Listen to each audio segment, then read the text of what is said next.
होने वाली बहू। शादी के पहले से ही विभा को कपड़े धोने का बड़ा शौक था। कभी नल के नीचे तो कभी तालाब के पास। अरे मेरी नीली वाली लुंगी नहीं दिख रही है। विभा की अम्मा, कहाँ रखी है लुंगी? अरे वो तो विभा ने परसों ही धोकर रखी थी आपकी अलमारी में, देखो वहीं होगी। वो ना मैंने आज धो दी, मुझे लगा कि गंदी हो गई होगी। अरे कैसे गंदी हो गई थी? उसे तो मैंने पहना भी नहीं। हे भगवान, इस लड़की के कपड़े धोने की आदत से परेशान हो गया हूँ मैं। जितना तो घर में राशन नहीं आता, उससे कहीं ज्यादा डिटर्जेंट पाउडर का खर्चा है। इसकी शादी करवा दो, शादी जाए अपने घर में ही करे काम, फिर चाहे घर के कपड़े धोने हो या पूरे गांव के। हाँ ठीक बोल रही हूँ, देखता हूँ मैं कोई लड़का। वो दिन भी आ जाता है जब विभा को देखने लड़के वाले आ जाते हैं। लड़की मुझे अच्छी लगी। होने वाली सास कहती है, बेटी अगर कुछ पूछना है तो पूछ लो। वैसे तो हमारी लड़की बहुत ही शर्मीली है, जो बोल दो वो मान लेती है, इसे क्या पूछना होगा। अरे कैसी बात कर रही हो माँ, मुझे इन लोगों के घर रहना है, सवाल तो कई है। हाँ हाँ बेटा, पूछ लो ना, क्या पूछना है। आप लोगों के घर कपड़े कौन धोता है? सास का मुंह बन जाता है। देखो, अगर तुम ये कहना चाहती हो कि तुम्हें कपड़े धोने नहीं आते तो सुन लो, कपड़े मैं ही धोती हूँ, लेकिन तुम्हारे आ जाने के बाद मैं रुमाल तक नहीं धोऊंगी। अरे चुप रहना भाग्यवान, बहू बेचारी घर आई नहीं, उसे डराना शुरू कर दिया। वो क्या है ना बिटिया, अभी तक तो ये कल्लू की माँ ही धोती थी, लेकिन अब तुम्हारे पापा तो दहेज में वॉशिंग मशीन देंगे ही।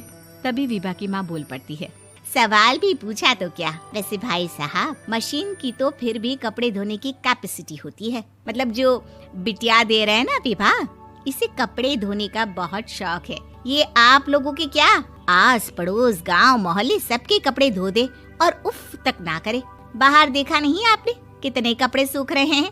सब हमारी बिटिया ने ही तो धोए हैं। बस भी करो ना माँ, शर्म आ रही इतनी तारीफ सुनकर।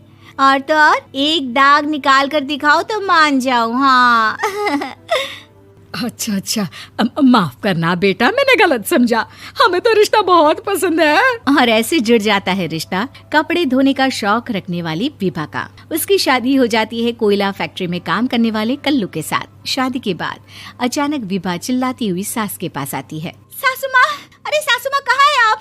ये तो धोखा है, धोखा दिया आप लोगों ने मुझे। इसे ससुर के चक्कर के बारे में पता चल गया। अरे तो उसमें तुझे क्यों धोखा मिला है? अरे नल में पानी नहीं आता, कपड़े कैसे कब धुलेंगे? अच्छा, तू पानी नहीं आ रहा उसकी बात कर रही है। तो आपने क्या सोचा? कुछ नहीं। अच्छा, तेरी माँ ने कहा था कि कपड़े धोने का शौक है तुझे, याद आया मुझे। शौक बोलकर कपड़े धोने वाले मेरे जुनून को कम ना आके सासू माँ, कपड़ा धोना मेरा गुरूर है। तभी पति भी वहाँ आ जाता है। अभी मैंने इसे सनी देओल की फिल्म दिखाई है, उसी के डायलॉग मार रही है माँ। अच्छा सुन, साफ साफ बता रही हूँ, पानी सुबह 4 से 6 और शाम को 10 से 12 आता है, समझी? विभा टाइमिंग सुनकर हैरान हो जाती है। ये क्या भूतों का मोहल्ला है? सुबह 4 बजे उठकर कौन कपड़े धोता है? 4 बजे टंकी में पानी जाता है, फिर सारा दिन धोना ना, किसने मना किया? अरे कैसी बात कर रही हैं? 200 लीटर की टंकी में कितने कपड़े धो लूंगी मैं? सुबह ही उठ जाऊंगी मैं। अब क्या था, विभा सुबह 4 से लेकर रात के 12 बजे तक कपड़े ही धोती रहती।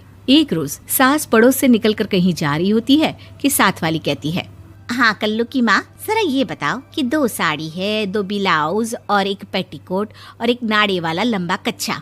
हाँ तो? अरे तो क्या, कितना लोगी धुलाई ये बताओ। धोबन दिख रहे हैं हम क्या? हमारे पति सरकारी नौकरी से अभी रिटायर हुए हैं और बेटा सुपरवाइजर है कोयला फैक्ट्री में। धोबन समझ रखा है हमें? हाय रे कल्लू की अम्मा, माफ कर दो, वो तो मोहल्ले में यही सब बता रहे थे कि तुमने बहू को कपड़ा धुलवाने के काम में लगा दिया है। सास को पड़ोसन की बात सुनकर गुस्सा आ जाता है। वो घर पहुंचती है जहां घर के बाहर ही इतने सारे कपड़े सूख रहे होते हैं जितने कि किसी धोबन के घर पर। अरे ओ कल्लू की दुल्हन, बाहर निकल। माँ जी यहीं आ जाओ, बाथरूम में चादर धो रहे हैं हम। अरे अभी हम धोते हैं, तुमको बाहर निकलो। ये आस पड़ोस वाले बोल रहे हैं कि हम बहू से कपड़े धुलवा कर उसे कपड़ा धोने वाली बना दिए हैं। अरे छोड़ो ना माँ जी, किन लोगों की बातों में आती हो? आस पास के लोगों का तो काम ही होता है कि वो किसी तरह सास बहू को लड़ा दे।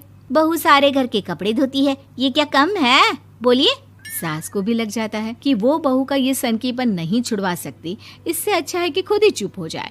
एक रोज सास और बहू मंदिर जाते हैं, जहाँ सास की साड़ी वहाँ खड़ी भीख मांगने वाली से मिलती है। माँ जी क्या बात है, आपकी साड़ी उस भिखारन से कितनी मिल रही है ना? हाँ हाँ देखो तो, दोनों की साड़ी मिल रही है। क्या बात है कल्लू की अम्मा, तुम खुद को तो अफसर की बीवी बताती हो और ऐसी सिंपल सी प्लेन साड़ी पहनकर घूमती हो। सिंपल और प्लेन नहीं है ये साड़ी। तो क्या सोने के धागे से फूल बने हैं? कुछ भी सासू माँ, कुछ भी। हाँ बने थे इस साड़ी में सोने के धागे से फूल। मेरे पति लेकर आए थे मद्रास से स्पेशली मेरे लिए 10,000 की। है भाई साहब इस भिखारन के लिए भी सेम टू सेम साड़ी लेकर आए होंगे 10,000 की। सास उस वक्त तो कुछ नहीं कहती, लेकिन बहू के साथ घर आती है और अलमारी से एल्बम निकाल कर लाती है। ये साड़ी देख रही है, ये वही साड़ी है जिसे मैंने अभी पहना था। इस साड़ी में ये जो चमकदार फूल दिख रहे हैं ना, ये सोने के धागों से काढ़े गए हैं। लेकिन तू लोकल वॉशिंग मशीन ब्रश से घिस घिस कर सारे फूलों को निकाल कर साड़ी प्लेन कर दी। मुझे माफ कर दीजिए सासू माँ। और तो और, जब मैंने तुझे तेरी गलती के लिए कुछ नहीं कहा, लेकिन तूने तो सबके सामने मेरा मजाक ही बना दिया। क्यों? बहू को समझ में आ जाता है कि अब से उसका कपड़े धोना बंद।